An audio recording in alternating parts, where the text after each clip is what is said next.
आज मैं आपको एक ऐसी कहानी सुनाने जा रहा हूं। ये सिर्फ कहानी नहीं है, ये है एक दिव्य कथा जो आत्मा का वृतांत बताती है, जिसे सुनकर आपकी रूह तक काम जाएगी। लेकिन इसके श्रवण मात्र से ही आप जीवन मृत्यु के बंधनों से मुक्त हो जाते हैं। तो ये कहानी है मृत्यु के बाद की यात्रा की, उस अंधकारमय सफर की, जिससे हर इंसान को एक न एक दिन गुजरना होता है। क्या आपने कभी सोचा है कि मरने के बाद क्या होता है?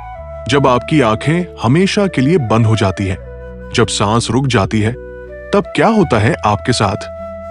आज से हजारों साल पहले जब गरुड़ जी ने भगवान विष्णु से यही सवाल पूछा था, तो जो जवाब मिला था वो इतना चौंकाने वाला था कि आज भी जब कोई इंसान मरता है तो उसके घर में गरुड़ पुराण पढ़ा जाता है। आइए जानते हैं क्यों। नैमिषारण्य में एक विशाल यज्ञ हो रहा था। हजारों ऋषि मुनि इकट्ठे हुए थे। शौनक ऋषि और अन्य महर्षियों ने सूत जी से कहा, हे सूत जी, आपने हमें स्वर्ग के सुखों के बारे में बताया है, भक्ति मार्ग की महिमा सुनाई है, लेकिन अब हमें उस डरावने यम मार्ग के बारे में भी बताइए जिस पर पापी आत्माएं चलती हैं। मृत्यु के बाद जीवात्मा के साथ क्या होता है? क्या आप जानना चाहते हैं कि आपकी आत्मा मरने के बाद किस तरह की यातनाएं झेलती है? तो सुनिए आगे। वैकुंठ लोक में श्री हरि विष्णु के चरणों में बैठकर गरुड़ जी ने प्रश्न किया, हे प्रभु, आपने भक्ति मार्ग का वर्णन किया, अब कृपा करके बताइए, जो लोग आपकी भक्ति से विमुख रहते हैं, जो पाप करते हैं, उन्हें मृत्यु के बाद कैसी यातनाएं मिलती हैं? वे किस मार्ग से होकर यमलोक जाते हैं?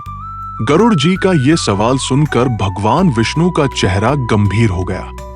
जो उत्तर उन्होंने दिया वो सुनकर गरुड़ जी तक का दिल दहल गया था।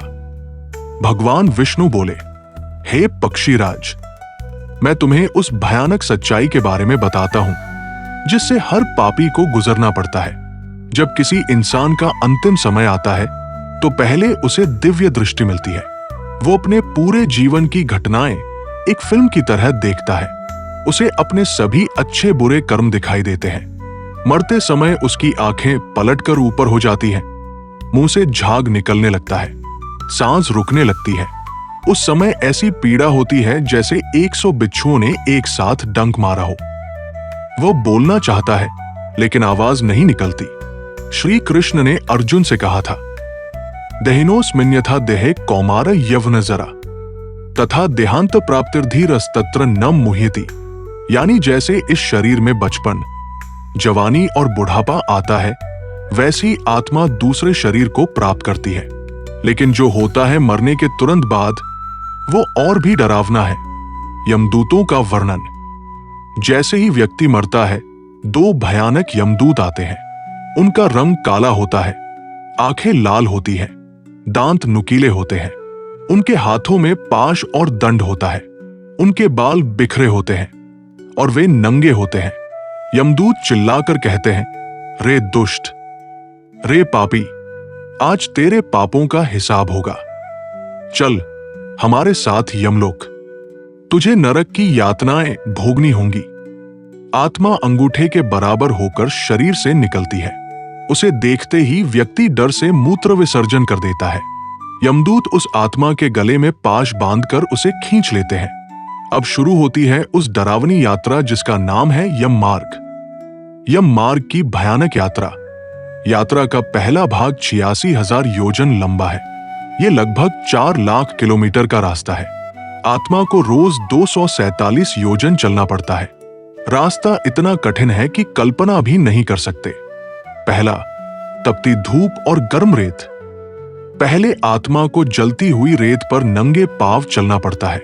सूरज की गर्मी इतनी तेज होती है कि पैर जल जाते हैं। दूसरा, कोड़ों की मार। यमदूत लगातार कोड़े मारते हैं।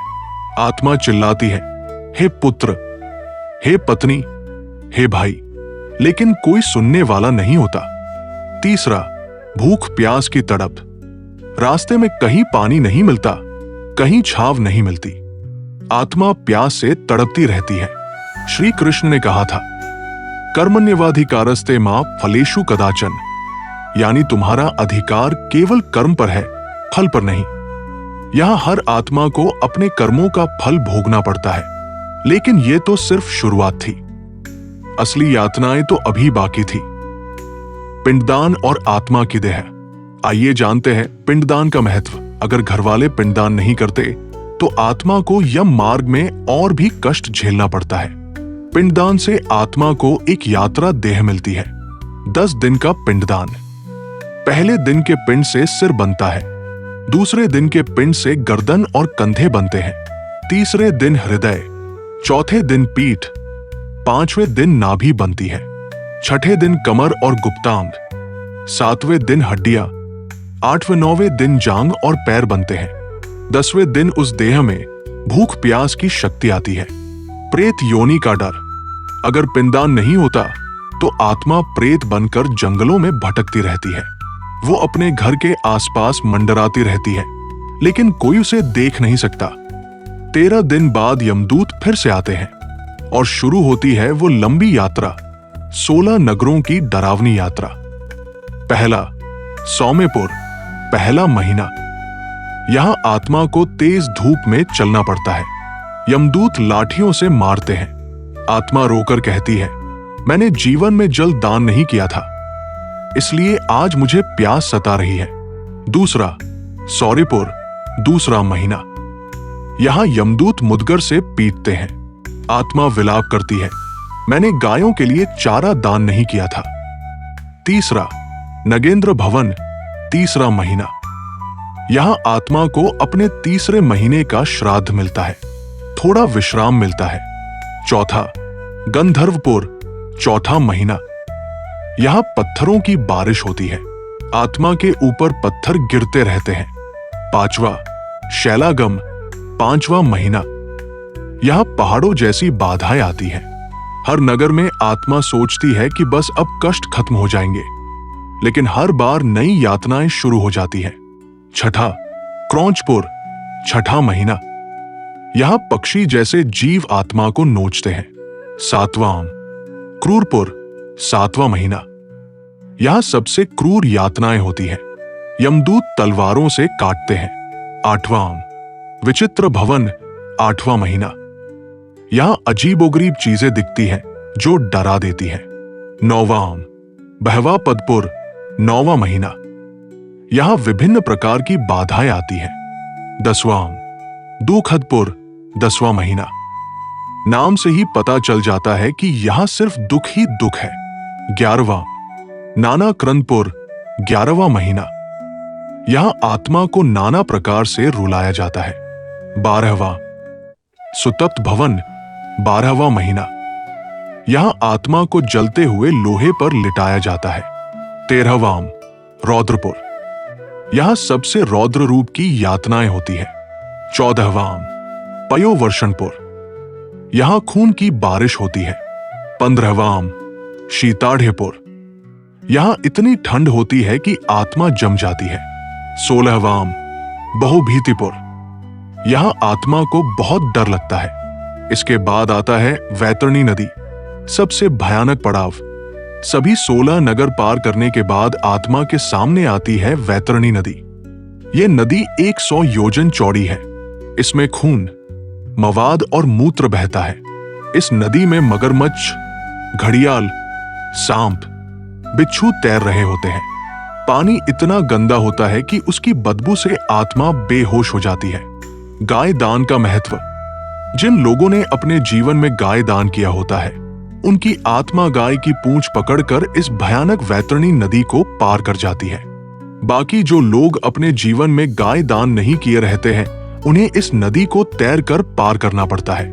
इस नदी को पार करने के बाद क्या होता है, आइए जानते हैं। यमराज का भयानक रूप। आखिरकार आत्मा यमपुरी पहुंचती है। यहां धर्मराज यमराज का दरबार लगा है। यमराज काले पहाड़ जैसे दिखते हैं।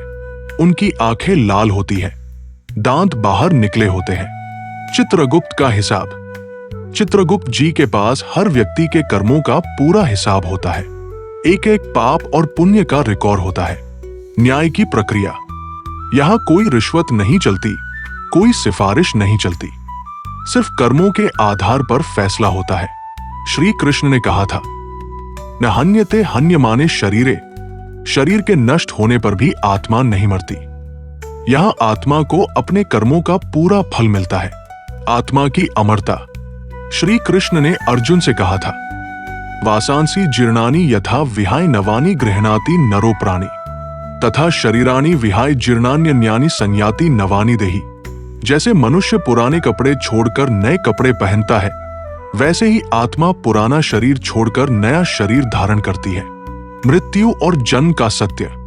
जातस्य ही ध्रुवो मृत्युर्ध्रुवम जन्म मृतस्य च। जन्म लेने वाले की मृत्यु निश्चित है और मरने वाले का जन्म निश्चित है। कर्म का सिद्धांत। हर व्यक्ति को अपने कर्मों का फल भोगना पड़ता है। न तो कोई बच सकता है, न कोई छुप सकता है। अच्छे कर्म करने वालों के लिए।